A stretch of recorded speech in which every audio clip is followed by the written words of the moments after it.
გესალმებით ბატონო ზურაბ, თქვენ ხართ აჭარიდან, ბევრი ფაქტი გივასანიძის დატყვევებაც გახსოვთ ალბათ და ბევრი ის წინაპირობა მის მამასთან დაკავშირებით, რიჟვაძის მამასთან დაკავშირებით, მედიის წყაროებშიც გაჟონა, ამან მანამდე გივით არგამაძე ამბობს, რომ ასაც ჰქონდა ეს ინფორმაცია. თქვენ რამდენად სარწმუნო გონიათ ვერსია, რომელიც გამოძიებამ გითხრა? მოგესალმებით, თქვენს მაყურებელს მივესალმები. აბსოლუტურად არ მგონია, რომ ზუსტად ისე იყო სიტუაციაში რეალურად როგორც დაალაგა ხელისუფლება. მე უფრო სხვანაირად ვფიქრობ, რომ თვითმკვლელობაც არ ყოფილა, ეს არის ჩემი მოსაზრება.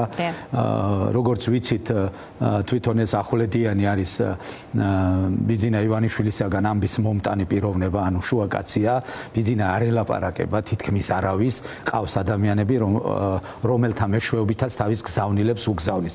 ერთ-ერთი ასეთი შეხვედრა იყო დაგეგმილი სავარაუდოდ თორნიკე რიჟვაძესთან, რომელიც ჩამოიყვანეს ბათუმიდან და შესაბამისად უნდა გაეკეთებინათ, გადამოეცათ ბიძინა ივანიშვილის გზავნილი მისთვის.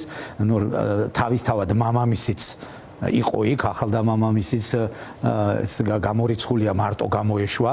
შვილი ამ სიტუაციაში, რა სიტუაციაშიც კონკრეტულად ეს ოჯახი იმყოფება, შესაბამისად მოიტანეს ამბავი, ჩემი ვარაუდებია ისეთი ამბავი მოიტანეს ბიძინა ივანიშვილისგან, რომ ეს ძალიან კატეგორიულად მიუღებელი იყო თორნიკე რიჟვაძისთვის, ან შეუსრულებელი იყო და თქვა, რომ უბრალოდ თანხა ასტრონომიული იყო, ან ვადა ისეთი მოკლე იყო, რომ გამორიცხული იყო ამ ყველაფრის ისე გაკეთება, როგორც იქედან მოვიდა სიგნალი, არა და სიგნალი როგორც მოდის, ისე უნდა შესრულდეს და კაციშვილი არ არის დედამიწაზე, რომელიც ეთქვის, რომ ეს პატარა კორექტირებით შეიძლება ასე გაკეთდეს, ზუსტად ისე უნდა შესრულდეს, შესაბამისად მიხვდა თვითონაც, რომ ან უნდა წასულიყო რისკზე, ან იქიდან თავს ვერ დაიძვრენ და შესაბამისად სავარაუდოდ თვითონაც შეიარაღებული იყო და იქ მოხდა რაც მოხდა რა. ალბათ გამოწევისა და ხმაურის შემდგომ ან ერთმა წაიღო ხელი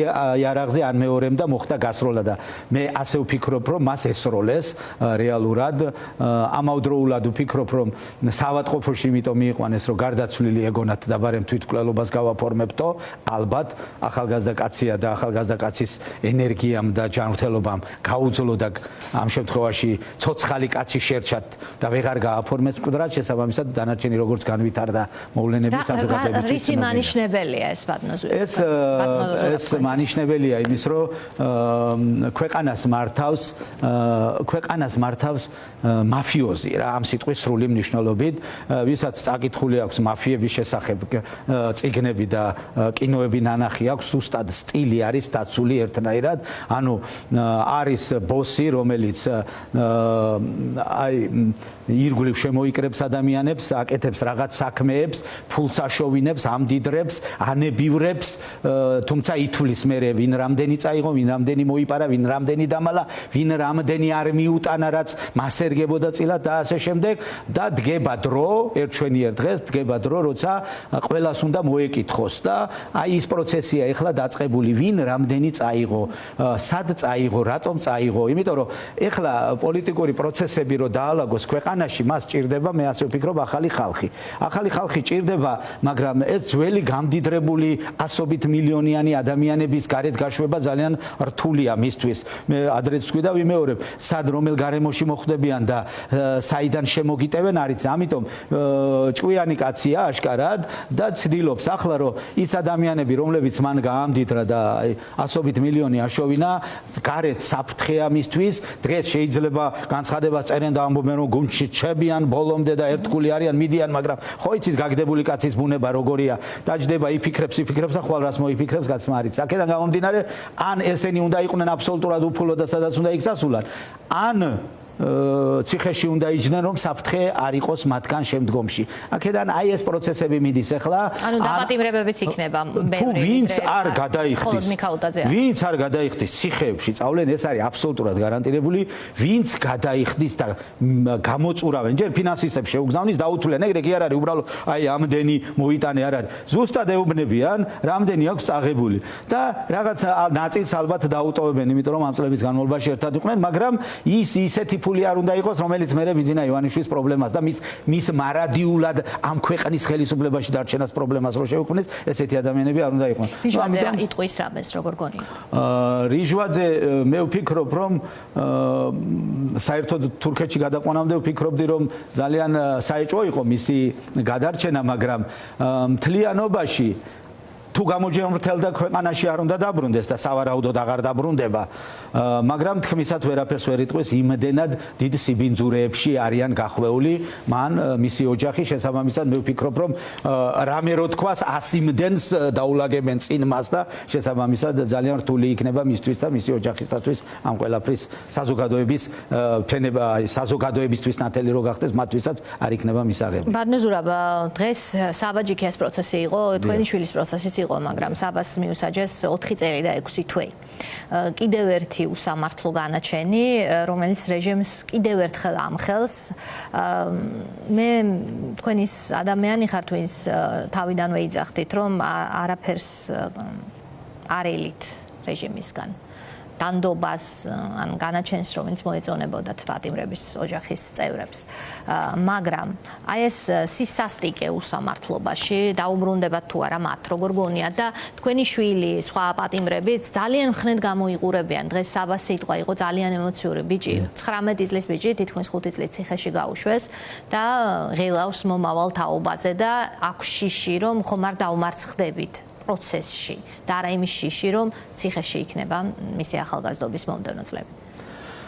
ნუ ძალსახაა და საზოგადოება 7-8 თვეა ხედავს, რომ ძალიან მაგარი ახალგაზრდები არიან ციხეებში, უსამართლოდ, უდანაშაულოდ.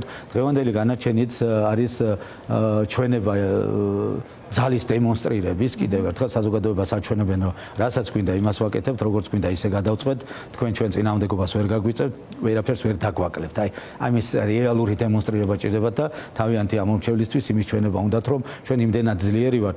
აი ჩვენ ხო ვამბობთ, რომ სუსტება ის უმტკიცებს თავისანაც, რომ ძლიერია, თორე ოდნავაც რომ დაუშვას მისმა ამომრჩეველმა და თუნდაც შიგნით იმ ხალხმა, რომელთან ერთადაც ეს ყველაფერი გააკეთა, წარმოიდგინეთ როგორ ხუხულასავით დაინგრევენ. ამიტომ ყოველდღიურ რეჟიმში უნდა ამტკიცო, რომ ძალიან ძლიერები არიან და ძალიან მედგრად არიან, მონოლითური არიან, რასაც უნდა იმას აკეთებენ. ის კი შიგნით კი არა, მსოფლიოს დიდი ქვეყნების ლიდერებიც კი არაფრად არ მიაჩნიათ, აი ისეთ სურათს ხატავენ. აქედან გამომდინარე, ეს იყო ერთი მაგალითი, კიდევ ერთხელ ეჩვენებინათ საზოგადოებისთვის, რომ აი სწორხაზოვნად მიდიან, რომ თქვით დამნაშავეა, რა მნიშვნელობა აქვს დანაშაული ჩაუდენია თუ არა ვიტყვით და ბოლომდე უდანაშაულოსაც წარმოუდგენთ საზოგადოებასთან და დავაჯერებთ, რომ ეს არის დამნაშავე. სწორედ ასეთი პროცესები მიდის ყველას მიმართ. ეხლა თვითონ ის კანონმდებლობა რაც მიიღეს იმისათვის, რომ სასამართლოდან ფოტოც კი არ გამოვიდეს, ხმაც კი არ გამოვიდეს, ნიშნავს იმას, რომ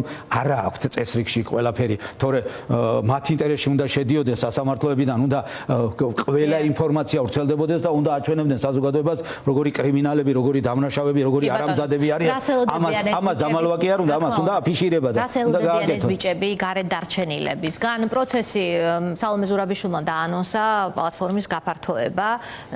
ელით თუ არა, რომ აი პატიმრების მშობლებთანაც არის თუ არა ეს კომუნიკაცია და რა პროცესში ხედავთ გამოსავალს?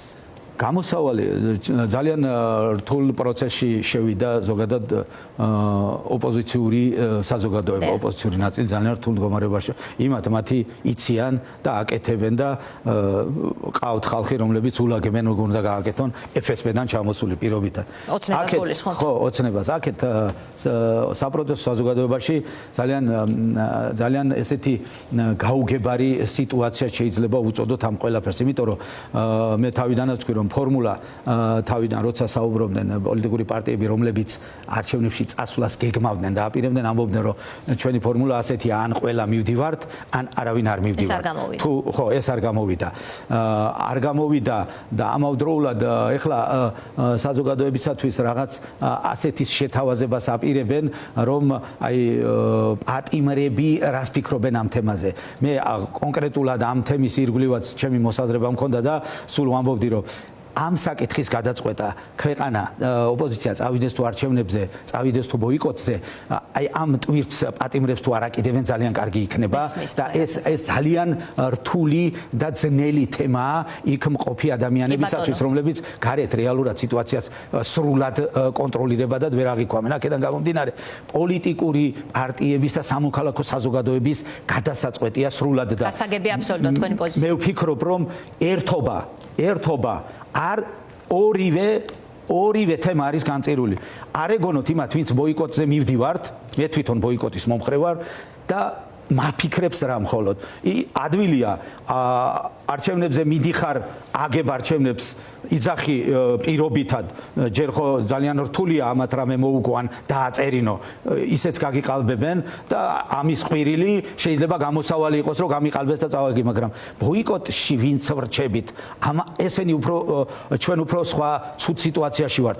ბოიკოტი ესეთი ხარცეზოზე წამოწოლილი ბოიკოტი არ უნდა იყოს. ჩვენ დღეს რა გვიშლის, რომ ბოიკოტში ვიყოთ დღესაც, ხო? ჩვენ არ ვართ საზოგადოება და ქვეყანა ბოიკოტში არ ვართ. უამრავ კანონებს ვასრულებთ, სასამართლოებში დავდივართ. ბოლოს და ბოლოს აი პოლიციელები რო ჩაგვავლებენ ხელს ექსპერტიზაზე და პატარა რაღაცაც კი წინააღმდეგობა ვერ გაუწიეთ და ვერ ვთქვით რომ აი არავინ არ გამოვცხადდებით პოლიციელთან ერთად ექსპერტიზაზე შესამოწმებლად ნარკოტიკთან დაკავშირებით, ხო? მაქსიმალური სასჯელი არის 2 თვე პატიმრობა. მე სტატუსიც გამოვაქვენა ქვეყნე ამაზე და ვთქვი რომ გადავწყვიტოთ მთელმა ქვეყანამ და კანონებს, რომლებთან მიმართებაშიც შეიძლება რეალურად ბოიკოტი გამოვაცხადოთ და არ შევასრულოთ. ნუ რა არის 2 თვე იმ მოცემულობაში, როცა 6 და 9 და 5 წელის ელოდება 19 და 20 წლის ბიჭებს. რატომ უნდა გვეშინოდეს ამით, ხო? აქედან გამომდინარე, ჩვენ დღესაც შეგვიძლია ბოიკოტის რეჟიმში ვიყოთ, მაგრამ ზოგს წარმოუდგენია პოლიტიკურ პარტიებს, რომ არჩევნებზე არ მივლენ, არ მივდივარ ბოიკოტში ვარ და დაждდება სახში. ბოიკოტი რა არის, იცით? მობილური ჯგუფები უნდა შეიქმნას. ფული უნდა დაიხარჯოს, ისე როგორც საარჩევნო კამპანია ტარდება, ისე ბოიკოტის კამპანია უნდა ჩატარდეს, ისე როგორც არჩევნების დროს კარდაკარ დადიოდნენ, ისე კარდაკარ უნდა ვიაროთ და ბოიკოტის უპირატესობა უნდა უთხრათ ხალხს, ისე როგორც არჩევნების დროს ფული იხარჯება, უნდა გამოიყოს ეს ფული და ეს ფული დაიხარჯოს და ასე შემდეგ. ძალიან ადვილი არ არის რომელიმე მხარეზე ცალსახად თქვა რომ ეს ჯობია. ამიტომ ერთიანად ან ყველა მივდივართ არჩევნებზე, ან ყველა მივდივართ ბოიკოტზე. დაჯდნენ, კეთილი ინებონ პოლიტიკურ პარტიებმა მოილაპარაკონ და სამოქალაქო საზოგადოებასთან ერთად გადაწყვიტონ ეს ერთხელ და სამუდამოდ ერთმანეთთან ქიშპობის მიზეზად რომ არ დარჩეს ეს ბოლომდე. დიდი მადლობა.